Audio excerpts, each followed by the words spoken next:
ఎంతో హెల్దీ అయిన village style ఆకుకూర పప్పు ఎలా చేసుకోవాలో చూద్దాం. ఈ ఆకుకూర పప్పు అన్నం చపాతీలోకి సూపర్గా ఉంటుంది. దానికోసం ఆకుకూరని కందిపప్పుని కడిగి కుక్కర్లో పెట్టుకోవాలి.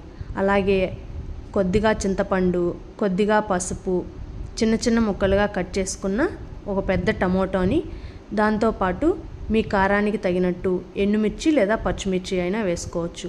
అవి 4 నుంచి 5 పచ్చిమిర్చి లేదా ఎండుమిర్చి వేసుకోవాలి. ఇప్పుడు మూత పెట్టి స్టవ్ మీద పెట్టుకోవాలి. 3 విజిల్స్ వచ్చే వరకు పెట్టుకోవాలి. 3 విజిల్స్ వచ్చి ఆవిరి మొత్తం పోయాక మూత తీసి అందులో కొద్దిగా ఉప్పు వేసి పప్పు ముద్ద కొంత మెత్తగా మెదపాలి.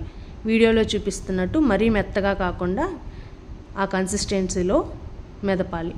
ఇప్పుడు పోపు కోసం బాణీలు పెట్టుకొని అందులో కొద్దిగా ఆయిల్ వేసి, ఆయిల్ వేడెక్కాక కొద్దిగా ఆవాలు, జీలకర్ర, సన్నగా తరిగి పెట్టుకున్న ఆనియన్స్, కరివేపాకు వేసి గోల్డెన్ బ్రౌన్ కలర్ వచ్చే వరకు బాగా ఫ్రై చేయాలి.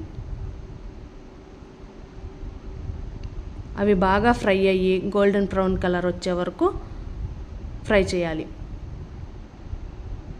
గోల్డెన్ కలర్ వచ్చాక ముందుగా మెదిపి పెట్టుకున్న పప్పులో ఈ పోపుని వేసుకొని ఒకసారి బాగా కలిపి గ్యాస్ స్టవ్ మీద పెట్టుకోవాలి.